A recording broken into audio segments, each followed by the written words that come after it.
जी slide share हो रही है आप लोगों के साथ? Yes ma'am. Okay, thank you.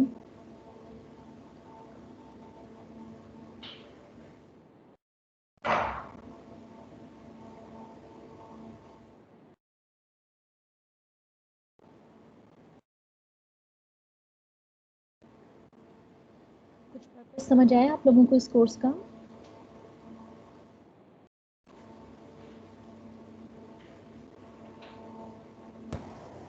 Ji ma'am, कुछ ना कुछ नो हाउ हो गया। फिर बताएं थोड़ी सी जो भी हुई है नो हाउ अभी तक।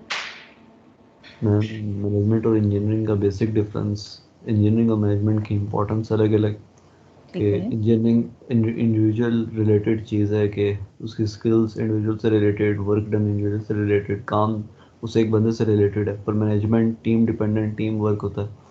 ठीक है, सारा गुड। मामला राउंड अबाउट एक टीम से सर्कुलेट होता है। और जैसे जैसे हायरार्की इंक्रीज करती जाती है, आप रैंक में ऊपर जाते जाते हो, टेक्निकल स्किल्स और इंजीनियरिंग स्किल्स कम होती जाती हैं as compare to the management skills, क्योंकि आपको फिर टीम सुपरवाइज करनी होती है और टीम मैनेजमेंट इंपॉर्टेंट हो जाती है। ठीक है, अभी वेरी तक की गुड। बेसिक नॉलेज है ठीक, प्रोवाइड। अच्छा हम लोग यहाँ पे थे मेरे ख्याल में ग्रेड डिस्ट्रीब्यूशन डिस्कस कर रहे थे, ऐसे ही है? जी तो मैम। हम ठीक है, हम लोगों ने देखा था कि हम जो डिस्ट्रीब्यूशन होगी आप लोगों की उसमें आपके क्विज इंक्लूड होंगे, मिड टर्म एग्जाम होगा या फिर 1 आवर एग्जाम होंगे डिपेंडिंग अपॉन द सिचुएशन। इसके अलावा मैंने आप लोगों को बताया था कि जो आपसे एक इम्पॉर्टेंट चीज़ रिक्वायर्ड है इस कोर्स में, that is a project and research paper. Project means अलग से आपने कोई ऐसा नहीं है कि रिपोर्ट का भी सबमिशन करना है और रिसर्च पेपर का भी। आप जो भी प्रोजेक्ट करेंगे उसकी जो फाइनल आउटकम आएगी that should be in the form of a research paper, ठीक है।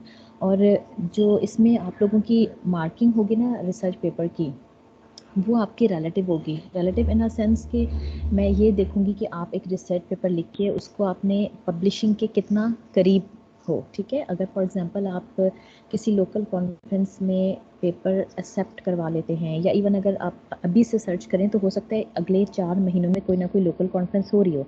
और आजकल तो चूँकि ऑनलाइन कॉन्फ्रेंसेज हैं तो उनको अटेंड करना भी बहुत आसान है, ठीक। तो आपने कोशिश करें कि इसी वीक में कोई आइडेंटिफाई करने की कोशिश करें जहाँ भी कहीं कोई इंटरडिसिप्लिनरी कॉन्फ्रेंस हो रही है ना, वहाँ आपकी ज़रूर ये वाली मैनेजमेंट से रिलेटेड जो आपका प्रोजेक्ट है वो कहीं ना कहीं फिट इन हो जाएगा, ठीक। तो मैं ये देखूंगी कि आपने रिसर्च पेपर लिखा है और उसके बाद आप उसकी कौन सी स्टेज पे पहुँचे हुए हैं। क्या आपने सिर्फ उसको लिख कर सबमिट करवाया है या आपने कहीं उसको एक्सेप्ट भी करवाया हुआ है किसी कॉन्फ्रेंस में, या आपने प्रेजेंट भी कर दिया है।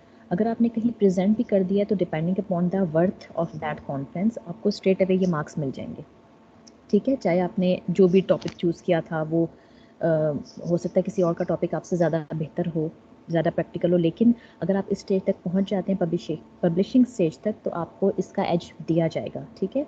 और इसकी हो सकता है भी ये जो आपको ग्रेड डिस्ट्रीब्यूशन नज़र आ रही है ये टेंटेटिव है, मे बी प्रोजेक्ट की मैं 15+5 मज़ीद इंक्रीज़ कर दूँ, 20% भी कर सकती हूँ, ठीक है। तो इसको आपने बहुत सीरियसली करना है और कोशिश करें अभी से देखेंगे तो आपको आइडिया होगा कि नेक्स्ट 4 मंथ में कहीं कोई कॉन्फ्रेंस आपको मिल रही है या नहीं मिल रही, ठीक।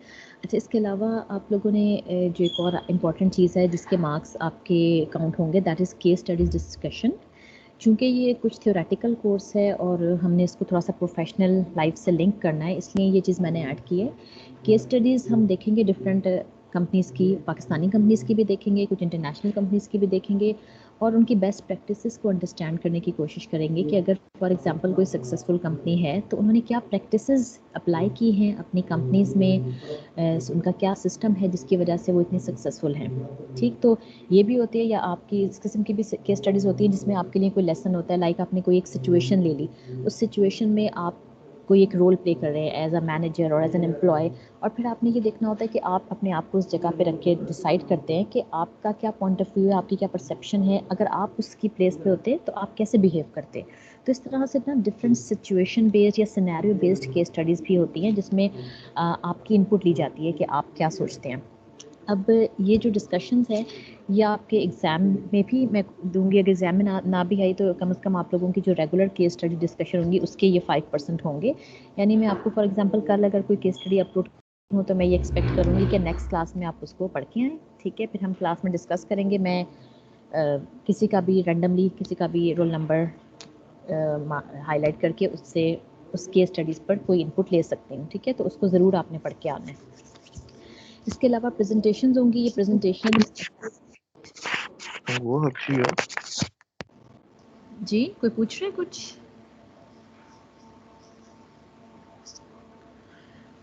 अच्छा, इसके मैम अलावा आपने प्रोजेक्ट का बताया था कि ग्रुप में होंगे, तो ग्रुप में कितने मेंबर्स होंगे? ग्रुप में 3 से ज़्यादा नहीं होने चाहिए, ठीक हो गया मैम। ठीक है। और अगर आप लोग खुद बना सकते हैं तो ठीक है, वरना फिर मैं खुद बना दूंगी। नहीं मैम, हम खुद बना लेंगे, वो प्रोजेक्ट ग्रुप्स बने हुए हैं पहले से। अच्छा, लेकिन ये है कि फिर आप लोगों का जो भी वाइवा वगैरह होगा उसमें ये वाली चीज़ नहीं होनी चाहिए कि एक ने काम करके तो बस सिर्फ पेपर लिख के दे दिया। सबको हर चीज़ की नोहा होनी चाहिए, ठीक है, क्योंकि मार्किंग इंडिविजुअल होगी, बेशक ग्रुप में भी आप करेंगे तो इवन देन। ठीक हो अच्छा, गया मैम। ठीक है, ये प्रेजेंटेशंस होंगी। प्रेजेंटेशंस आपकी में भी आपके रिसर्च पेपर की ही प्रेजेंटेशन हो, या हो सकता है मैं आपको कोई सेपरेट टॉपिक देखूँ, ये हम लेटर ऑन डिसाइड करेंगे डिपेंडिंग अपॉन द टाइम, ठीक है। फाइनल एग्ज़ाम की टेंटेटिव आपकी जो डिस्ट्रीब्यूशन है उसके अकॉर्डिंगली मैंने 35% रखा है। अगेन 5% की ना यहाँ पे हर एक में आप मार्जिन रखें, 5% कहीं भी इंक्रीज़ या डिक्रीज़ हो सकता है, ठीक।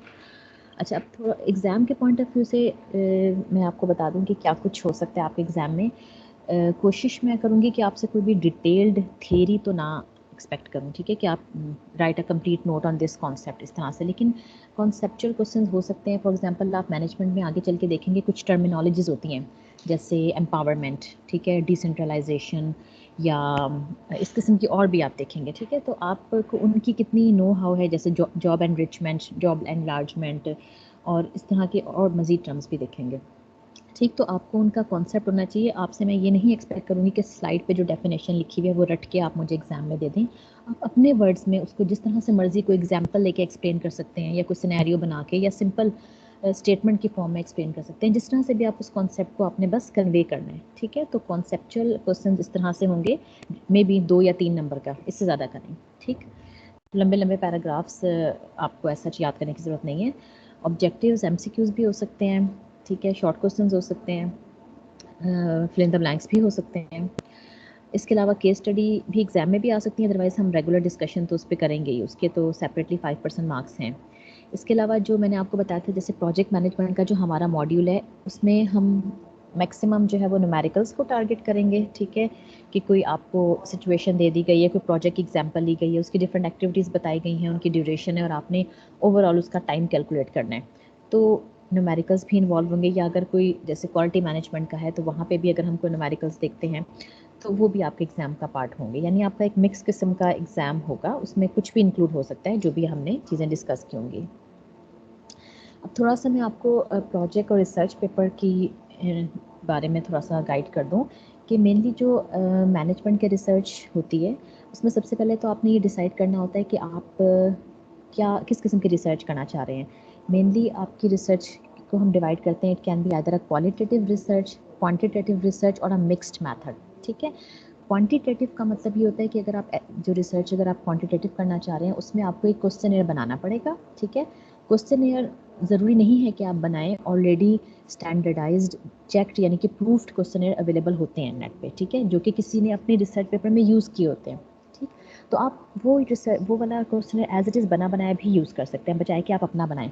अपना बनाएंगे तो उसको बनाने में भी टाइम लगेगा, फिर ये भी ज़रूरी नहीं होता कि आपने जो क्वेश्चन बनाया है वो वाकई रिलायबल है या नहीं, या वैलिडिटी उसकी है या नहीं, फिर आपको उसकी टेस्टिंग करनी पड़ती है। इसलिए बेहतर होता है कि आप ऑलरेडी एक बनाया हुआ क्वेश्चनेयर है और वो किसी रिसर्चर ने यूज़ किया हुआ है तो आप उसको यूज़ करें। ठीक, ये उस केस में करते हैं अगर आप क्वांटिटेटिव रिसर्च करना चाह रहे हैं। अगर आप क्वालिटेटिव रिसर्च करना चाह रहे हैं तो that is subjective in nature. इसका मतलब है उसमें फिर आपको क्वेश्चनर की ज़रूरत नहीं पड़ती, उसमें आप इंटरव्यूज़ करते हैं, ठीक है, बाद सिचुएशन में ऑब्जर्वेशन की जाती हैं, वीडियो रिकॉर्डिंग की जाती हैं, या पूरा का पूरा एक केस स्टडी ली जाती है कि अच्छा 4 महीने में आपने कोई पूरा का पूरा एनालिसिस करना है किसी एक सिचुएशन का, किसी कंपनी का, तो उस केस में आप क्वालिटेटिव करते हैं। ठीक है, और मिक्स मेथड में ये दोनों चीज़ें होती हैं, उसमें आप क्वांटिटेटिव भी करते हैं, साथ क्वालिटेटिव भी करते हैं, और फिर ये देखते हैं कि इन दोनों के रिजल्ट आपस में कितना एक दूसरे को सपोर्ट कर रहे हैं। ऐसा तो नहीं है कि बिल्कुल ही डेविएट कर रहे हैं, यानी बिल्कुल ही ऑपोजिट रिजल्ट्स मिल रहे हैं, तो इसका मतलब है उसका कि आपके जो डाटा कलेक्शन है उसमें कोई फ्लॉ रहा है। ठीक है, तो एक तो पहले आपने ये सोचना है कि आपको किस में ज़्यादा कंफर्टेबल है। एक जो फ़ायदा होता है क्वांटिटेटिव का कि उसमें आपने चूँकि डाटा कलेक्ट करना होता है, उसमें आपको ज़रा आप जैसे फॉर एग्जांपल गूगल फॉर्म पे या किसी भी हार्डवेयर फॉर्म में आपने फॉर्म्स बनाए और वो आपने डिस्ट्रीब्यूट कर दिए, आपको पर्सनली नहीं जाना पड़ता, लेकिन आपको डाटा ज़्यादा चाहिए होता है। ठीक है, for example may be 50 to 100, although depending upon the total population ये नंबर वेरी करता है, लेकिन जितना ज़्यादा आपको डाटा मिलेगा ना, जितने ज़्यादा आपके रिस्पोंडेंट्स होंगे, उतने आपके रिजल्ट की एक्यूरेसी इंक्रीज़ होती है। जो आपका क्वालिटेटिव होता है उसमें जनरली आप 100 लोगों से या 50 लोगों से भी इंटरव्यूज़ नहीं करते, मे बी वो आपके सिर्फ 15-20 लोग ही हों क्वालिटेटिव डाटा में, लेकिन उसमें टाइम ज़्यादा लगता है, और उसके लिए आपको अगले बंदे की अवेलेबिलिटी मेक श्योर करनी पड़ती है, क्योंकि उसको में आपको पर्सनल इंटरेक्शन करना पड़ता है, और फिर जो भी वो वहाँ से आपको इनपुट मिलती है उसको फिर अपने वर्ड्स में आपने ट्रांसफॉर्म करना होता है, फिर देखना होता है अच्छा कि कहाँ से आपको सेम किस्म का डाटा मिल रहा है, आपको थीम बनानी पड़ती है पूरी की पूरी। ठीक है, और जो मिक्स है उसमें तो फिर इसका मतलब है कि आपने ये दोनों काम करने होंगे। तो पहले आपने एक तो ये चीज़ सोचनी है कि आपने क्वान्टिटेटिव डाटा या क्वान्टिटेटिव सर्वे करना है या क्वालिटेटिव। ठीक है, ये डिसाइड करने के बाद फिर आपने जो इम्पोर्टेंट काम होता है वो ये कि आप के पास कौन सी कंपनी का रेफरेंस अवेलेबल है। अगर आप किसी अच्छी कंपनी में जाएंगे तो डेफिनेटली वहाँ पे आपको रेफरेंस रिक्वायर्ड है, क्योंकि कोई भी अच्छी कंपनी आपको आप पे जाएंगे और आपको एज इट इज़ अपने डाटा या अपने हर एक की अपनी अपनी जो है ना, वो यूँ समझे कि सीक्रेट डाटा होता है, वो नहीं चाहते कि उसको आप बाकी लोगों से शेयर करें, नॉर्मल पब्लिक से। तो जब तक आपका कोई रेफरेंस नहीं है तो आप किसी बेहतर कंपनी को शायद अप्रोच ना कर सकें। तो उस केस में मसला कोई नहीं है, फिर आप मुझे बता दीजिएगा, फिर मैं आपको खुद गाइड कर दूँगी कि आप किस किस्म का प्रोजेक्ट करें, कहाँ जाएँ। लेकिन अगर कोई रेफरेंस अवेलेबल है तो अच्छा होगा कि आप वहाँ पे अप्रोच करें, और उनसे पहले आप कंसेंट लें कि आप जो भी रिज़ल्ट्स आपके आएँगे वो उनसे भी शेयर करेंगे और उसको आप पब्लिश भी करना चाहेंगे। अगर वो आपको अलाउ नहीं करते तो फिर आपको एज़ सच मेरा नहीं ख्याल कि डाटा कलेक्शन करने की ज़रूरत है वहाँ से। ठीक है, फिर हम किसी और टाइप का प्रोजेक्ट मैं आपको असाइन कर दूँगी। मैम ठीक है जी। मैम ये मैम चीज रिपीट कंपनी कर दें से प्लीज। मैम वैसे आप कोई सैम्पल प्रोजेक्ट दिखा सकती हैं इस तरह का, कोई रिसर्च पेपर या सैम्पल प्रोजेक्ट, क्योंकि जी एक दफ़ा वो सैम्पल देख लिया हमने तो ये सारी क्यूरीज क्लियर हो जाएंगी। या ठीक आप है मैं भेज दें एक पीडीएफ ठीक है अगर वो के मैं अंदर कोई है आसान कुछ। सा जिसमें जो ज़रा छोटा सा पेपर हो जिसमें बहुत ज़्यादा चीज़ें इन्वॉल्व ना हो, मैं वो बिल्कुल आपको बिल्कुल। भेज दूँगी। ठीक है जी, आप मैम कुछ आप एक आसान और एक कॉम्प्लेक्स दोनों दिखा दें ताकि थोड़ा सा समझ आ जाए। और अभी मैम नहीं जो आपने बात की है जी कंपनी जी की, ये रिपीट कर दें प्लीज। हाँ, मैं कंपनी की मैंने ये बात की है कि बात फॉर एग्जांपल अगर आप किसी अच्छी कंपनी में जाएँगे ना तो आपका रेफ़रेंस होना ज़रूरी है।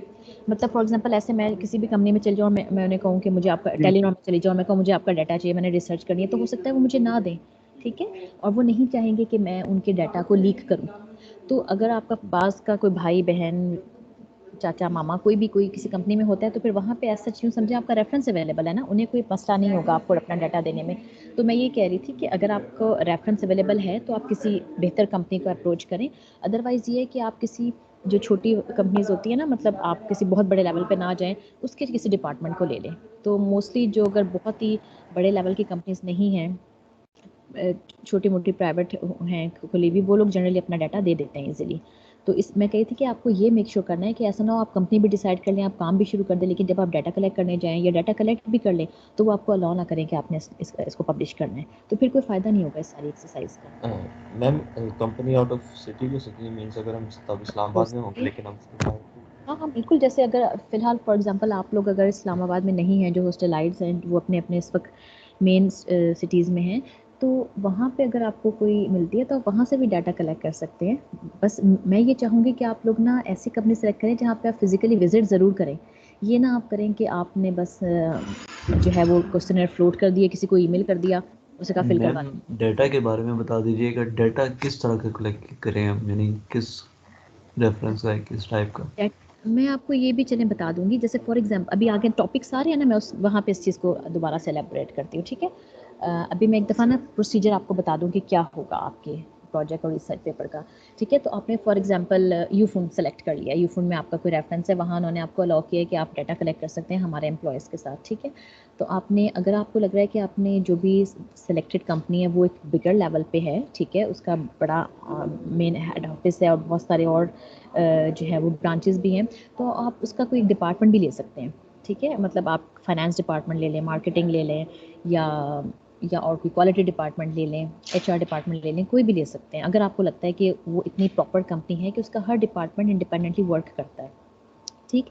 फिर यहाँ पे जैसे लिखा हुआ है थर्ड पॉइंट में स्टैंडर्ड क्वेश्चनर प्रिपरेशन, ये इसका मतलब क्या है कि अगर मैंने क्वेश्चनर का वर्ड लिखा हुआ है तो मैं कौन से वाली रिसर्च को टारगेट कर रही हूँ, अभी मैंने बताई थी ना। क्वांटिटेटिव में। जी गुड, क्वांटिटेटिव, ठीक है। क्वांटिटेटिव होगा तो ही क्वेश्चनर बनेगा, अदरवाइज नहीं बनेगा, ठीक है। फिर आपने उसमें क्वेश्चन होंगे, फॉर एग्जांपल 15-20 क्वेश्चन है, वो आपने फिल कराने हैं, ठीक है। वो आपने डिफरेंट वर्कर्स को डिस्ट्रीब्यूट किए, उन्हें 10-15 मिनट दिए और फिर आपने डाटा कलेक्ट किया। क्वेश्चनर में आपने कभी देखा है क्वेश्चन बना हुआ, कोई इत्तेफाक हुआ है? यस मैम, वो पेपर अभी के पिछले मैम सेमेस्टर आपने में। सर्विस बनाए हुए हैं, सर्विस बनाए हुए हैं, हमने लास्ट लास्ट सेमेस्टर भी इंस्ट्रूमेंटेशन के अंदर भी बनाया था। ठीक मैम है एक मतलब बात है वैसे जी कि हम जो जिस तरह के सर्वे बनाते हैं, हम तो अभी स्टूडेंट्स वगैरह के लिए जो पढ़ रहे हैं या उस तरह है, लेकिन हम किसी कंपनी में जाते हैं, उनके वर्कर्स जरूरी नहीं है कि सारे पढ़े लिखे हों, उनमें से टेक्नीशियंस भी होंगे, और बिल्कुल उनके लिए वो चीज़ें समझना तो, और सबसे बड़ी बात इंग्लिश समझना, मेरा नहीं ख्याल 10% से ज़्यादा लोग नहीं, समझ फिर आप पाएंगे देखिए ना, किसी फिर आपको कंपनी क्या में, करना अगर पड़ता हम है वो। एक मतलब 150 हम ऑलमोस्ट हम उर्दू में एक्सप्लेन कर लोगों का सकते हैं करना। उनको। हाँ बिल्कुल, ऐसे सिचुएशन में फॉर एग्जांपल हाँ अगर आप हम ऐसे वर्कर्स को टारगेट कर रहे एक हैं ना, एक बंदे को करेंगे। नहीं नहीं, एक एक बंदे, वो तो फिर डिपेंड, अगर आप क्वांटिटेटिव कर रहे हैं तो फिर तो आपका डिफरेंट मोड होगा ना। फॉर एग्जांपल मे बी अगर आप का जो टारगेटेड पॉपुलेशन है ना वो यूनिवर्सिटी स्टूडेंट्स हैं, ठीक है। तो उसका क्या मतलब है, यूनिवर्सिटी स्टूडेंट के लिए तो आप अपनी क्लास से ही 40 मिल जाएंगे, ऐसे ही है ना, दोनों सेक्शन से। इतना बड़ा सैंपल तो आपको यहीं से मिल गया। इसके अलावा आपके अपने दोस्त हैं, मतलब किसी और यूनिवर्सिटीज़ में हैं, तो सैंपल साइज इंक्रीज डिपेंड करेगा कि आप किस चीज़ को देख रहे हैं। अगर आप फॉर एग्जांपल एक ऐसा टारगेट करते हैं टॉपिक जो कि एक नॉर्मल पब्लिक के लिए, तो चाहे आप स्टूडेंट हैं, चाहे आप वर्कर हैं, चाहे आप टीचर हैं, आप किससे भी फिल करवा सकते हैं। लेकिन अगर आप किसी पर्टिकुलर कंपनी की बात करेंगे तो फिर इसका मतलब है उस केस में आपका सैंपल साइज कम हो जाएगा, फिर तो आपको सिर्फ उसी कंपनी के लोगों से फिल करवाना है ना, ठीक है। तो ये जो आपका साइज़ होता है ना सैंपल का, वो फिक्स नहीं है कभी भी, वो डिपेंड करेगा कि आपकी रिसर्च किस टाइप की है। अगर आप किसी कंपनी को टारगेट कर रहे हैं, फॉर एग्जांपल उसमें लोग ही 500 हैं, तो फिर तो आप मेरे ख्याल में 50-60 से भी फिल करा लेंगे तो ये बहुत बड़ी बात होगी, ऐसे ही है ना, यस। ठीक है। तो अगर जो आप बात करें ना कि लोगों को समझ नहीं आएगी, तो उनके लिए आपको उसको ट्रांसलेट करके एक उर्दू में क्वेश्चनर बनाना पड़ेगा, ठीक है। यानी आप उर्दू में बनाएंगे, वो फिल करेंगे, फिर आप उसको कन्वर्ट करेंगे खुद से इंग्लिश में, यानी जब आप उसका एनालिसिस करने लगेंगे, हाँ ठीक है। ठीक है। ठीक है ना, जैसे क्योंकि करना तो आपने लिकर्ट स्केल पे है। अगर आप लिकर्ट स्केल मींस 1 2 3 4 5 का रैंक आपने उनसे पूछना है, हाईली सेटिस्फाइड, डिससेटिस्फाइड, ये वाली चीज़ें, ठीक है। और तो उसके लिए आपको फॉर एग्जांपल अगर किसी ने लिखा हुआ है बिल्कुल लोएस्ट स्कोर किया हुआ है उर्दू में, तो इसका मतलब है लीस्ट इंटरेस्टेड, या ये कह लें बहुत ही बिल्कुल। डिससेटिस्फाइड है वो, ठीक है। तो वो आप डिपेंड करेगा। तो इसलिए मैं कह रही हूँ कि ये वाला इस पे ना आपने काफ़ी ज़रा सोच के टॉपिक सेलेक्ट करना है कि कहाँ आपका डाटा इजीली एक्सेसिबल है, कहाँ आपको लगता है कि सैंपल साइज बड़ा होगा। आप ये भी कर सकते हैं, फॉर एग्जांपल अगर सिर्फ कोई एग्जीक्यूटिव से इंटरव्यू कर रहे हैं किसी कंपनी के, तो हो सकता है वो आपको एग्जीक्यूटिव पोस्ट अगर वहाँ पे हैं, डिपार्टमेंट हेड्स हैं, तो आपको मे बी 10 ही मिले, ठीक है। तो उसमें भी मसला नहीं है, आप 10 लोगों से भी इंटरव्यू करके कोई एक रिजल्ट निकाल सकते हैं, कोई आप ओपिनियन दे सकते हैं अपना, ठीक है। तो उसके ऊपर कोई ऐसा मसला नहीं है। क्वालिटेटिव के केस में तो होता ही सैंपल साइज बहुत कम है, ठीक है। क्वांटिटेटिव में आप जितना इंक्रीज करते जाएंगे आपके रिजल्ट की एक्यूरेसी इंक्रीज होती जाएगी, ठीक है। तो उसके बाद आपने डाटा कलेक्शन करनी है, फिर डाटा एनालिसिस करना है। अब अगर आपका कोई क्वांटिटेटिव डाटा है, ठीक है, यानी क्वेश्चनर के थ्रू, तो उसके लिए फिर ना आपको स्टैटिस्टिकल एनालिसिस करना पड़ता है, यानी डिफरेंट टेस्ट हैं, वो मैं आपको बता दूंगी, ठीक है, उस पर गाइड भी कर दूंगी कि कौन सा टेस्ट आपको करना इस वक्त बेहतर है, ठीक। अगर आपका क्वालिटेटिव डाटा है तो फिर वो इस इन द सेंस कि आपने उसमें सिर्फ थीम्स सेलेक्ट करनी है कि मेजॉरिटी क्या कह रही है और माइनॉरिटीज़ के क्या जो है वो ओपिनियन है, ठीक है, तो वो उसमें वो डिफरेंट फिर आपकी अप्रोच होगी। फिर आपने अपने डाटा के एनालिसिस की बेस पे जो आपको रिज़ल्ट मिले हैं वो आपने उनका एक प्रॉपर सेक्शन बनाना है कि आपको क्या रिज़ल्ट मिले हैं, कितना % लोग सेटिस्फाई हैं, कितने डिससेटिस्फाई हैं, क्या इश्यूज़ हैं आपकी, फॉर एग्जांपल एक कंपनी थी उसमें, ठीक है। फिर आपने अपने रिज़ल्ट की बेसिस पे हायर अथॉरिटीज़ को कुछ रिकमेंडेशंस देनी है, और आपकी अगर कोई लिमिटेशंस है स्टडी की, कोई आपकी फ्यूचर रिकमेंडेशन है कि आपके काम को आगे एक्सटेंड किया जा सकता है फॉर नेक्स्ट रिसर्चर, तो वो भी आप देते हैं। तो ये कुछ डिफरेंट पार्ट्स होते हैं, वो भी मैं किसी आपको अगले नेक्स्ट लेक्चर में, अगले तो नहीं, क्योंकि ये रिसर्च पेपर पे काम तो आपका काफ़ी एंड पे जाके होगा ना, पहले तो आपने ये वाले सारे स्टेप्स करने होंगे, तो वो एंड पे किसी टाइम पे जाके मैं आपको रिसर्च पेपर के डिफरेंट जो हेडिंग्स होती हैं, पार्ट्स होते हैं, ठीक है, वो भी किसी टाइम बता दूंगी, और एक पेपर भी आपसे शेयर कर लूँगी जो ज़रा ईजी हो अंडरस्टैंड करना, ठीक है। मुश्किल नहीं होते, मैनेजमेंट के रिसर्च पेपर बहुत आसान होते हैं। तो इसमें कोई क्वेश्चन है इस वाली स्लाइड में प्रोजेक्ट से रिलेटेड? मैम जी जी मैम पूछिए। क्वेश्चन ईयर के एक दो एग्जांपल्स दे दे किस तरह के क्वेश्चन बनाएंगे। नहीं, वो आपने नहीं बनाने, जैसे मैंने आपको बताया ना, आप इस वक्त आपका लेवल नहीं है कि आप क्वेश्चनर बनाएं, ये तो जो पीएचडीज कर रहे होते हैं स्टूडेंट्स वो क्वेश्चनर खुद बनाते हैं, ठीक है। तो आप तो सिंपल इंजीनियरिंग के स्टूडेंट हैं, आपने ऑलरेडी यूज्ड स्टैंडर्डाइज क्वेश्चनर अपने रिसर्च में अप्लाई करने हैं, ठीक है, आपने खुद नहीं बनाने। फॉर एग्जांपल मैं अगली स्लाइड आपको दिखाती हूँ, ये कुछ टॉपिक्स हैं, मैं नहीं चाहूँगी कि आप इनमें से कोई टॉपिक चूज़ करें क्योंकि इन पर बहुत काम हो चुका है, ठीक है।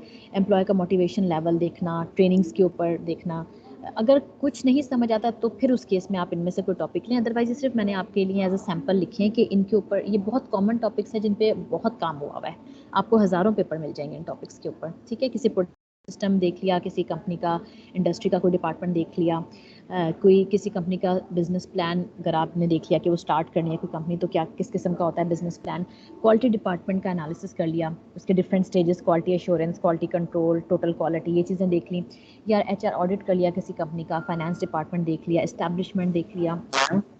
जी मैम ये इंजीनियरिंग साइड पे देखना है हमने या किसी भी फील्ड में देख सकते हैं? जो मर्जी, जिस तरह आपको जिस किस्म का डाटा मिलता है, जिसमें आपका इंटरेस्ट है, ठीक है, जिसमें आपका इंटरेस्ट है वो काम करें ताकि आप शौक से करें, वरना आप बर्डन समझ के करेंगे ना तो आप ये कोर्स आपके लिए कोई इतना मज़े का नहीं होगा, ठीक है। तो कोशिश ठीक करें हो कि गया। चीज़ों को, अदरवाइज इस कोर्स से इतना घबराने की ज़रूरत नहीं है। अगर आप इसको, आपके ऊपर है आप इसको कैसे लेके चलते हैं। आप ये भी, बाज़ स्टूडेंट्स को नहीं लगता कि उनको इतना इस कोर्स को जो है वो इंपॉर्टेंस देने की ज़रूरत है, ये कौन सा हमारा कोई टेक्निकल कोर्स है, ठीक है। लेकिन ये अगर आप साथ साथ पढ़ेंगे ना, सिंपल आप लेक्चर अटेंड कर लें और उसको थोड़ा सा टाइम दे दें, ठीक है, तो आप इसमें बहुत अच्छा ग्रेड भी कर सकते हैं और आप आगे जाके आपको इससे फ़ायदा भी होगा अपनी प्रोफेशनल लाइफ में। अदरवाइज़ आप इसको बर्डन समझ के करेंगे कि चलो लेक्चर से, पेपर से पहले 2 दिन पहले सारी स्लाइड का चलो रट्टा मार लिया, ये कर लिया, तो एज सच आपको कोई फ़ायदा नहीं होगा इसका, ठीक है। तो मैं ये एक्सपेक्ट नहीं करती, ये इतना मुश्किल कोर्स नहीं है कि मैं आपसे कहूँ नहीं 2-2 घंटे रोज़ाना आपने पढ़ना है, वो तो खैर वैसे टेक्निकल कोर्स को भी आप लोग नहीं देते होंगे, तो मैं ये एक्सपेक्ट आपसे नहीं कर रही, लेकिन थोड़ा बहुत कम से कम आप लेक्चर अटेंड कर लें, केस स्टडी पे जो डिस्कशन हो रही है वो देख लें, और प्रोजेक्ट के ऊपर ना साथ साथ थोड़ा काम करते रहें, थोड़ा बिल्कुल आधा घंटा भी आप देंगे ना 1-2 दिनों के बाद, तो आपका काम चलता रहेगा। अदरवाइज एंड, क्योंकि आपका जब एंड में एक आउटकम आएगी ना पेपर की फॉर्म में, उस पेपर को देख के पता चल जाता है कि ये पेपर एक रात में लिखा गया पेपर है या ये जो है इसमें कुछ एफर्ट लगी हुई है। आप साथ साथ करेंगे तो उसका आपको भी फ़ायदा होगा। आप जिस स्टेज पे स्टक करेंगे आप मुझसे डिस्कस कर सकते हैं कि अच्छा डाटा कलेक्ट हो गया, अब इस पर किस किस्म का टेस्ट हो सकता है, ठीक है। आपको रिज़ल्ट ठीक नहीं आ रहे या अजीब से रिज़ल्ट आ रहे हैं तो उसका क्या वजह हो सकती है, आपकी कोई परसेप्शन थी, आपको उसके मुताबिक रिजल्ट नहीं मिल रहे, तो इसके क्या रीजंस हो सकते हैं। तो आप साथ साथ काम करेंगे तो आपको थोड़ा सा, आप इस तरह भी कर सकते हैं, फॉर एग्जांपल अपना कोई टेक्निकल कोर्स कर रहे हैं, उसमें बहुत ज़्यादा कौन से कोर्स हैं आपके, इलेक्ट्रिकल कंट्रोल वगैरह ये हैं ना सारे, कुछ न्यूमेरिकल बेस्ड भी हैं, और कौन सा है, कंट्रोल है और नेटवर्क्स है। DSP computer networks. जी, तो अब ये देखें आप, फॉर एग्जांपल ये 2-3 कोर्स पढ़ रहे हैं, उसके बाद पढ़ने के बाद आप थोड़ा सा अपना फ्लेवर चेंज करने के लिए थोड़ा सा इस कोर्स के ऊपर आगे आधा घंटा आपने इसको दे दिया, तो इस तरह आप साथ साथ लेके चलेंगे ना थोड़ा करके, तो आप इसको एंजॉय भी करेंगे और ये आपके लिए आगे जाके फ़ायदा देगा आपको, ठीक है। तो बर्डन समझ के ना करें, वरना ये आपको बिल्कुल बर्डन ही लगेगा इन दी एंड, ठीक है। जी बताइए। ये कुछ ग्रुप पूछ, में है ना प्रोजेक्ट? मुझे आवाज़ नहीं आ रही। मैम ग्रुप में है ना प्रोजेक्ट? जी जी ग्रुप में है, 3 का ग्रुप है। और ठीक है, तो ये मैंने आपको बताया ना कि ये टॉपिक बहुत जेनेरिक हैं, आप कोशिश करें कि इनके अलावा कोई और हो टॉपिक। ठीक है, अच्छा ये हम लोग देख चुके हैं, सिंपल डेफिनेशंस हैं कि आपको आइडिया हो गया होगा कि इंजीनियरिंग मैनेजमेंट में बेसिकली हमने क्या देखना है। We want to apply the concept of engineering principles, engineering knowledge to business practices. ये छोटा सा ना एक आपके अपने लिए है कि आप अपने आप को इस वक्त एनालिसिस करें कि आप कितना जो है मोटिवेटेड है मैनेज करने के लिए चीज़ों को। ठीक है, ये आप देखें इसको आपने कैसे आंसर करना है। 6-7 सवाल हैं बस, इसका अगर आपके पास पेन पेपर है तो अच्छी बात है, वरना इसको वैसे ही करने की कोशिश करें। जैसे आप क्वेश्चनर यूज़ करेंगे ना, उसमें आपको इसी तरह से बनाना पड़ेगा स्केल, लिकर्ट स्केल, यानी मे बी 1 को आप कह रहे हैं strongly disagree, moderately disagree, slightly disagree. 5 का भी बना सकते हैं, 7 का भी, मोस्टली 5 का ज़्यादा चलता है। ठीक है, और फिर आप रिस्पोंडेंट से आंसर्स लेते हैं। ठीक है, ये समझ आ गई, इसको देख लिया, मैं आगे क्वेश्चंस दिखाती हूँ आपको फिर। ठीक है, आपने अपने यस आप मैम। स्टेटमेंट को अंडरस्टैंड करना है और आपने अपना एनालिसिस करना है, अपने आप को मार्क्स देने हैं। फॉर एग्जांपल जो फर्स्ट वाली स्टेटमेंट है, अगर आप उससे बिल्कुल भी सेटिस्फाई नहीं है, ठीक है, बहुत स्ट्रांगली डिसएग्री करते हैं, it means you will mark it as 1। अगर आप स्ट्रांगली एग्री करते हैं then you will mark it as 7। ठीक है, ये करें 5-7 मिनट में, फिर मुझे बताइए।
कोई मुश्किल तो नहीं लग रहा, समझ आ रहा है ना?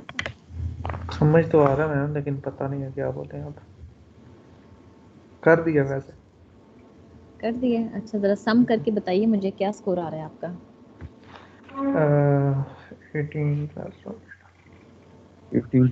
30 आ रहा है। अच्छा चलें, यहाँ से फिर आप अपना खुद ही आप एनालिसिस कर लें कि इस वक्त आप कहाँ पे लाई करते हैं। ठीक है, बीच नीचे वाले पैराग्राफ में पूरी एक्सप्लेनेशन है। ये तो मैं तो बुरा समझ रहा था, ये तो अच्छा हो गया। चलिए अच्छी बात है। कोई है जो फर्स्ट रेंज में आ रहा है बिटवीन 6 to 18, किसी का स्कोर है? शदीद लो मोटिवेशन टू मैनेज। किस में है ये? कल ही रेंज में। कौन है ये, नाम बताइए अपना। यार शायद मैंने गिनती उल्टी गिनी है। मुआज़म मैम। अच्छा और मौसम। असल में क्वेश्चन पढ़ के ऐसे लगता है कि बंदा अपने आप को वो बना रहा है ना, असर्टिव, और इस तरह के लफ्ज यूज हुए हैं ना, तो फिर बंदा कहता है थोड़े कम कम रखते मतलब हैं। समझ आ रहा है, कोई किसी वर्ड का मतलब आपको ना समझ आ रहा हो?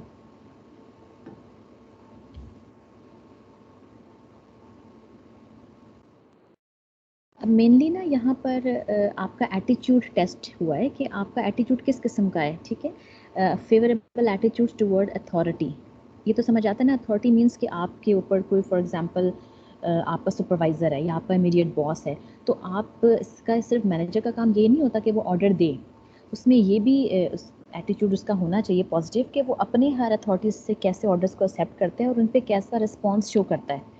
बाज़ लोग होते हैं ना कि आप शायद ऐसे लोगों से आपकी मुलाकात हुई हो कि जो कहते हैं कि अच्छी भली जॉब छोड़ के चले जाते हैं, वो कहते हैं कि नहीं हमसे नहीं बातें सुनी जाती बॉस की। ऐसा है किसी के आसपास कोई?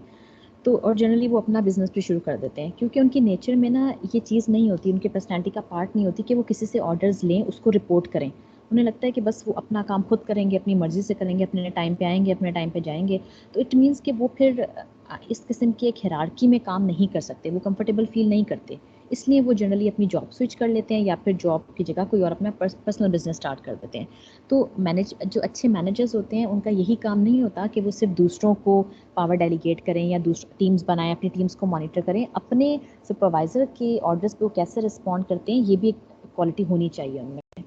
ठीक है। आ डिज़ायर टू कॉम्पीट यानी कि आप में कंपटीशन की कितनी डिज़ायर है, आप क्या वाकई में बाकी लोगों से डिफरेंट नज़र आना चाहते हैं, आप पावर को एक्सरसाइज करना चाहते हैं, असर्टिवनेस दिखाना चाहते हैं, आप कितने कॉन्फिडेंट हैं, अपनी एक डिस्टिंक्ट पोजीशन के ऊपर आप कितना कंफर्टेबल फील करते हैं, यानी आप में लीडरशिप क्वालिटीज़ कितनी हैं। ठीक है। आप कितना विलिंग हैं to engage in repetitive task. एक और जो मैनेजर्स का काम होता है ना कि वो ये कि उनको रेपिटेटिव टास्क बहुत करने पड़ते हैं। ठीक है। अब बाज़ लोग होते हैं वो कहते हैं कि हमसे ये रोज़ का सेम काम नहीं होता। फॉर एग्जांपल इतने बजे आना, ये काम करना, रिपोर्ट करना, रिपोर्ट बना के आगे सबमिट करवाना, उसके ऊपर एक्शन लेना, तो वो फिर जनरली कंफर्टेबल नहीं होते। तो मैनेजमेंट में आपको रेपिटेशन भी करनी पड़ती है, उसके साथ भी आपको कंफर्टेबल होना चाहिए। ठीक है। तो अगेन ये कोई ऐसा नहीं है कि ये कोई फिक्स स्टैंडर्ड किस्म का जो है वो क्वेश्चन है, ये डिफरेंट जनरली अप्लाई होता है बड़ी कंपनीज में। अगर ठीक है, अगर आप कोई आपका स्कोर लो आ रहा है, इसका मतलब है कि आपकी पर्सनैलिटी जो है ना वो थोड़ी सी इंक्लाइंड है, या तो आप किसी स्मॉलर कंपनी में काम करें या फिर आप अपना काम करें। जैसे नीचे लिखा हुआ है ना, अ लो और मॉडरेट स्कोर में indicate that you are more suited to managing in a small firm. ठीक है। एन ऑर्गेनिक ऑर्गेनाइजेशन और इन एंटरप्रेन्योरल सिचुएशंस, यानी एंटरप्रेन्योरल मींस कि जहाँ पे आप खुद कंफर्टेबल हैं, जहाँ पे आपकी अथॉरिटी ज़्यादा हो, आपको हर वक्त बॉस को रिपोर्ट ना करना हो। ठीक है। और आप के पास डिसीजन पावर हो। ठीक है। आपके रिसोर्सेज के ऊपर आपकी कमांड हो, आप अथॉरिटेटिव डिसीजन खुद ले सकते हो। तो उस सिचुएशन में इसका मतलब है आप ज़्यादा कंफर्टेबली काम करेंगे। ठीक है। और अगर आप हायर स्कोर्स है, इसका मतलब है कि आपको कोई मसला नहीं है, आप बड़ी बड़ी ऑर्गेनाइजेशन में जाकर भी काम कर सकते हैं और अपनी स्किल्स दिखा सकते हैं। ठीक है। कोई इसमें इशू इस पर लेक्चर में?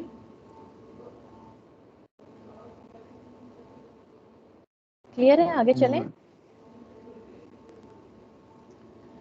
अब हम नेक्स्ट अपना स्टार्ट करते हैं।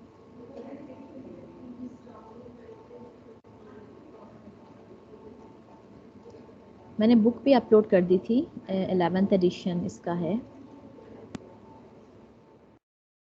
जी। ये स्लाइड्स शेयर हो रही हैं आपके पास लेक्चर नंबर 2 की? Yes ma'am. Chapter 1। Yes ma'am. ये इसी बुक का है जो हम लोगों ने अभी स्टार्ट करनी है फर्स्ट मॉड्यूल के लिए। The first chapter is about management and organisations. अच्छा, who are managers? Someone who coordinates and oversee or supervise or direct the work of other people or a group of people. Why? So that the organization goals can be accomplished. ठीक है। यानी जो भी manager different supervise कर रहा होता है, direct कर रहा होता है एक्टिविटीज़ को, मॉनिटर कर रहा होता है ग्रुप ऑफ पीपल को, ताकि आपके ऑर्गेनाइजेशन का जो गोल है वो अचीव हो सकता है, that person is generally called a manager. And we have different levels of manager in any organization. अब मैनेजर कितने टाइप के होते हैं? ये जो आपको यहाँ पे नज़र आ रहे हैं ना 3, ये एक स्टैंडर्ड यानी जो ट्रेडिशनल एक पिरामिड हम बनाते हैं। ठीक है। मैनेजर्स का यहाँ से आपको ज़्यादा क्लियर होगा। यहाँ पे हम देखते हैं different levels of management. For example आप नीचे से अगर स्टार्ट करें तो बॉटम पे आपको लिखा हुआ नज़र आ रहा है नॉन मैनेजरियल एम्प्लॉयज़, जिन्हें हम ऑपरेटिव्स भी कहते हैं। ठीक। उनके ऊपर जो आते हैं that are first line managers, then middle managers and at the top we have the top managers. अब ये कोई बिल्कुल रिजिड किस्म के लेवल्स नहीं है, ये जो आपको पिरामिड नज़र आ रहा है ये रिजिड नहीं है। इसका मतलब ये नहीं है कि हर ऑर्गेनाइजेशन में, चाहे छोटी है चाहे बड़ी है, चाहे कोई छोटी स्टार्टअप कंपनी है, उसमें इतने ही लेवल्स होंगे, ऐसा नहीं है। ठीक है। आपके 7-8 लेवल्स तक भी जाते हैं, और अगर कोई छोटी कंपनी है तो हो सकता है 2 लेवल्स 3 लेवल्स ही हों। ठीक। लेकिन ये कि जो ज़्यादा ऑर्गेनाइजेशन में चलता है वो आपका इसी किस्म का पिरामिड चलता है। तो जो सबसे नीचे आपको नज़र आ रहा है नॉन मैनेजरियल एम्प्लॉयज़, उस पर आप कोई कमेंट करेंगे? उसका क्या मतलब है? वो किन लोगों को हम टारगेट कर रहे हैं नॉन मैनेजरियल, या ये कौन लोग होंगे? मैम जो टेक्निकल लोग होंगे। ठीक है। फॉर एग्जांपल कोई दे सकती हैं किस किस्म का मैम काम करने वाले? फॉर एग्जांपल जो वर्कर्स वगैरह होते हैं उनको कह सकते हैं। ठीक है, गुड। यानी और कोई इसको फर्दर इस पे कोई कमेंट करेंगे? Non managerial employees ma'am individuals अपना काम करने वाले, मतलब सिर्फ अपना काम करने वाले। ठीक है, गुड। यानी वो किसी ना टीम को मैनेज नहीं करे, हम ये भी कह सकते हैं वो सिर्फ अपने आप को मैनेज कर रहे हैं, वो आंसरेबल है सिर्फ अपने काम के। ठीक है, उन्होंने पूरी टीम के लिए वो आंसरेबल नहीं है, वो किसी टीम को मॉनिटर ही नहीं कर रहे, वो सिर्फ अपना काम कर रहे हैं। जैसे जो आपकी इंडस्ट्री में जैसे प्रोडक्शन जहाँ पे हो रही है, प्रोडक्शन वर्कर्स जो होते हैं पैकिंग कर रहे हैं मटेरियल की या बॉक्सेस में बंद कर रहे हैं या उसके लोएस्ट ऊपर, रैंक हो सकता है किसी कंपनी में।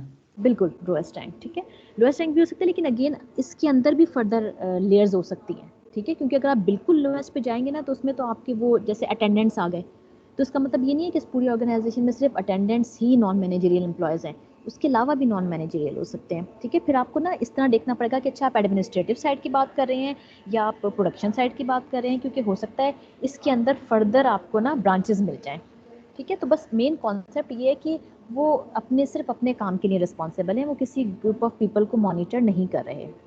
अब जो नॉन मैनेजरियल एम्प्लॉयज़ का ग्रुप है, उनके जो इमीडिएट बॉसेस होते हैं या सुपरवाइज़र जो होते हैं, उन्हें फर्स्ट लाइन मैनेजर्स कहा जाता है, यानी वो आंसरेबल होंगे अपने पूरे के पूरे टीम के, ठीक है। कि फॉर एग्जांपल कहीं प्रोडक्शन हो रही है और उन्होंने कहा है कि अच्छा डेली आपको इतने 100 पैक्स बनाने हैं इस पर्टिकुलर प्रोडक्ट के, तो अगर 100 पैक्स नहीं बन रहे तो नॉन मैनेजरियल एम्प्लॉयज़ से कोई और नहीं पूछेगा, उनको मॉनिटर कौन करेगा, फर्स्ट लाइन मैनेजर। तो उसके लिए मेक श्योर करना ज़रूरी है कि वो अपने वर्कर से इतना काम ले कि वो रिक्वायर्ड प्रोडक्शन डेली बेसिस पे करें, ठीक। जो फर्स्ट लाइन मैनेजर्स होते हैं वो रिपोर्ट करते हैं मिडल मैनेजर्स को, ठीक है। जैसे डिफरेंट डिपार्टमेंट्स हो गए, उन डिपार्टमेंट्स का जो एक हेड होगा ऊपर से वो मिडल मैनेजर हो सकता है। और टॉप मैनेजर अगर आप प्राइवेट फर्म्स की बात करें तो आप कंसिडर कर सकते हैं, लाइक किसी भी कंपनी के जो CEOs हैं उनको आप टॉप मैनेजर काउंट कर सकते हैं, यानी बिल्कुल जो फाइनल डिसीजन पावर जिनके पास है, जो कंपनी के बिगर डिसीजंस ले रहे हैं, ठीक है, कॉन्सेप्ट लेवल पे, वो टॉप मैनेजर्स होते हैं। तो अगेन जैसे मैंने आपको बताया जी। मैम जैसे हमारी प्रोजेक्ट से रिलेटेड एक क्वेश्चन है, पूछूं? जी जी पूछ लीजिए। मैम कुछ कंपनीज है जो इंटरनेशनल भी हैं, तो उसके हम कैसे करेंगे? फॉर एग्जांपल कौन सी आपके जहन में है? हुआवे हो गई मैम, जैसे टेलीनॉर हो गई, ये भी इंटरनेशनल कंपनी है ना, तो मैम इसका फिर हम कैसे करेंगे?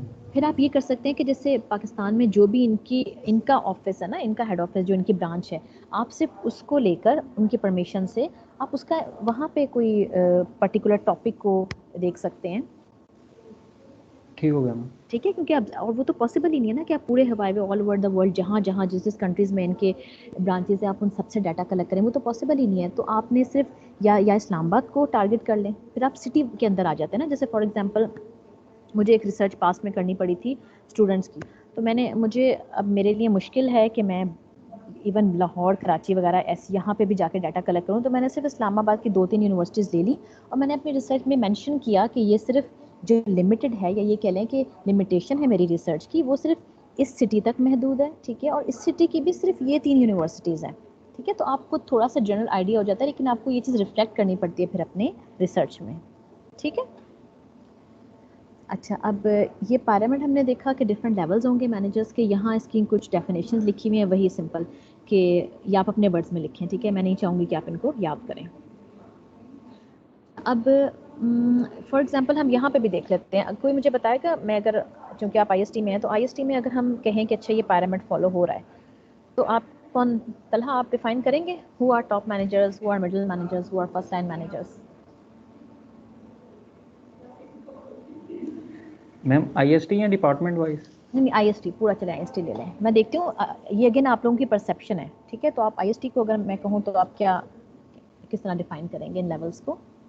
मैम मुझे पता नहीं है कि कौन कौन से हैं IST में, डीन वगैरह से, डीन बड़ा है या दूसरा छोटा है, तो इस तरह के। ये पता होना चाहिए ना तलहा, IST का तो कम से कम पता होना चाहिए आपको। मैम टॉप पे तो VC आएगा ना, हाँ और जाहिर है ना, टॉप पे तो VC को आना मिडिल चाहिए। में फिर हमारे उसके पास आ बाद जाएंगे HODs HODs और डायरेक्टर्स वगैरह जो बाकी काम अब करते मिडिल में हैं। मैम डीन मतलब आएगा मेरे ख्याल टीम में, को फर्स्ट निकाल ही लाइन दिया पे फिर आपने। मैम नहीं, डीन डीन भी एक मिडिल में किस्म का टॉप पे एडमिनिस्ट्रेशन ही पे है ना। आएंगे ना लोग। मैं फर्स्ट लाइन में कोऑर्डिनेटर्स नहीं आएंगे क्योंकि हाँ, फर्स्ट लाइन में कोऑर्डिनेटर्स वगैरह। ठीक है, और हम कहाँ हैं, हम बेचारे? आप तो नहीं जाहिर है नहीं, कि नॉन सेकंड मैनेजरियल। मैम आप नॉन मैनेजर। मैम ये और लंबी, मतलब ये से ज़्यादा हो जाएंगे हो फिर। सकती है, बिल्कुल हो सकती है, लेकिन फॉर एग्जांपल अगर हम कहें ना, अब थोड़ी देर के ना हम एडमिनिस्ट्रेशन को साइड पे कर देते हैं, क्योंकि अगर आप एडमिनिस्ट्रेशन को भी लेकर आएंगे ना, तो फिर तो आप कहेंगे प्रोक्योरमेंट डिपार्टमेंट, फाइनेंस डिपार्टमेंट, ठीक है, और जनाब क्वालिटी डिपार्टमेंट, और कौन मैम से? जी जी मैम जैसे सर हारून है, वो कोऑर्डिनेटर भी हैं और टीचर भी हैं, तो वो किस साइड पे आएंगे? वो फिर लेकिन वो मल्टीपल मैनेजर तो है ना। अब एक्चुअली तो वो फिर फैकल्टी भी है ना, तो इसका मतलब है अगर आप ये कर सकते हैं कि फर्स्ट लाइन के अंदर फिर 2 ब्रांचेस बना दें, ठीक है। एक अब जो ये आप बता रहे हैं ना कोऑर्डिनेटर हैं, ये कोऑर्डिनेटर वाला काम भी ना एक्चुअली एडमिनिस्ट्रेटिव टाइप का काम है। तो अभी हम चूंकि अगर आप एडमिनिस्ट्रेशन को इन्वॉल्व करना चाह रहे हैं तो फिर कोऑर्डिनेटर के लिए आपको अलग ब्रांच बनानी पड़ेगी। अगर आप फॉर एग्जांपल प्योर एकेडमिक्स की बात करते हैं ना, तो उसमें आपके टॉप मैनेजमेंट पे आपके वाइस चांसलर आएंगे, मिडिल मैनेजर में आपके डीन आएंगे, क्योंकि एकेडमिक्स के हेड तो डीन ही होते हैं, ठीक। First line managers for example अगर आपके 5 डिपार्टमेंट हैं, electrical, mechanical, computer science, avionics, aerospace, तो ये 5-6 जितने भी हेड्स हैं ये फर्स्ट लाइन मैनेजर हो जाएंगे। और इनके अंडर जितनी भी फैकल्टी मेंबर्स हैं वो इनके अपने अपने डिपार्टमेंट के नॉन मैनेजरियल स्टाफ हो जाएगा। लाइक जो नॉर्मल फैकल्टी मेंबर्स हैं वो किसी चीज़ को मॉनिटर नहीं कर रहे, ठीक है। तो हम सारे फैकल्टी मेंबर्स करंट सिचुएशन में नॉन मैनेजरियल एम्प्लॉयज़ हैं। लेकिन जैसे आपने कहा ना कि सर हारून को एडिशनल ड्यूटी मिली हुई है, या फॉर एग्जांपल मुझे एडिशनल ड्यूटी मिली हुई है कि मैं जितनी लैब्स हैं उनकी सुपरवाइज़र हूँ, तो वो एक एडिशनल टास्क है। तो फिर उस सेंस में अगर मैं सिर्फ उस सिनेरियो को देखूँ ना, तो मेरे अंडर कुछ लोग आ जाएंगे जो लैब असिस्टेंट हैं या जो TRAs हैं, तो मैं उस केस में फिर मैं फर्स्ट लाइन मैनेजर की पोजीशन पे चली जाऊंगी। तो वो डिपेंड करे, अगर आप प्योर एकेडमिक्स की बात करें तो फिर यूँ बनेगी जैसे हमने हायरार्की बनाई है। अगर आप बीच में एडमिनिस्ट्रेशन भी ले आएंगे तो फर्दर फर्स्ट लाइन के अंदर मजीद ब्रांचेस बनती जाएंगी ट्री की फॉर्म में, ठीक है।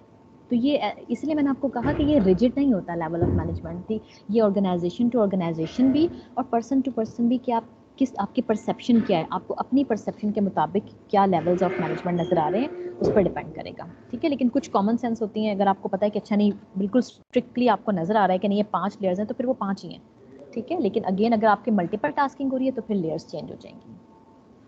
क्लियर मैम तो एक क्वेश्चन CRs कहाँ आएंगे मैम? जी, सॉरी, CRs आप एम्प्लॉय थोड़ा ही हैं, एम्प्लॉय तो नहीं है ना, आप तो हमारे कस्टमर हैं। नहीं मैम, अगर हमें टॉप मैनेजर का कंफर्म ना हो कि उससे भी ऊपर टॉप है या नहीं, तो फिर हम उस सिनेरियो में क्या करेंगे? मतलब आपको पता हो कि वो टॉप नहीं है, लेकिन हमें लग रहा हो कि वो टॉप हैं, तो ठीक है, आप फिर ये कह सकते हैं कि अच्छा इस डिवीजन में या इस पूरे हेड ऑफिस के टॉप ये हैं।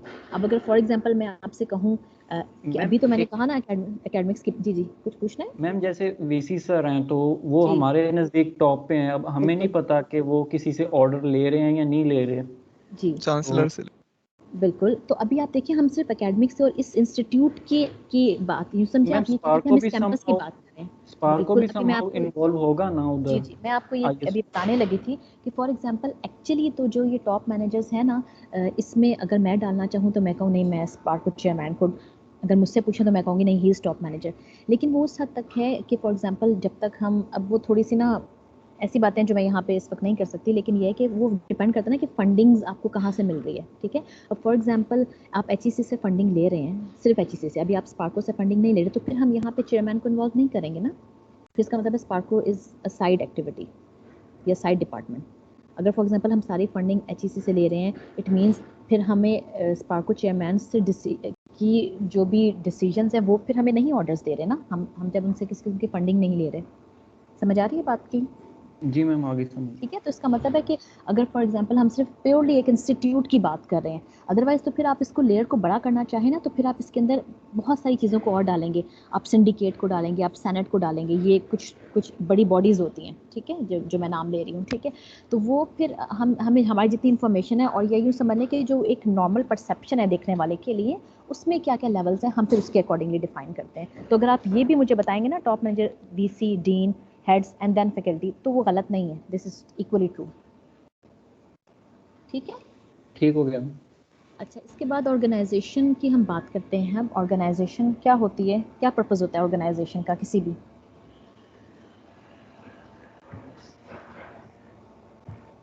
जी बताइए, कौन बताएगा?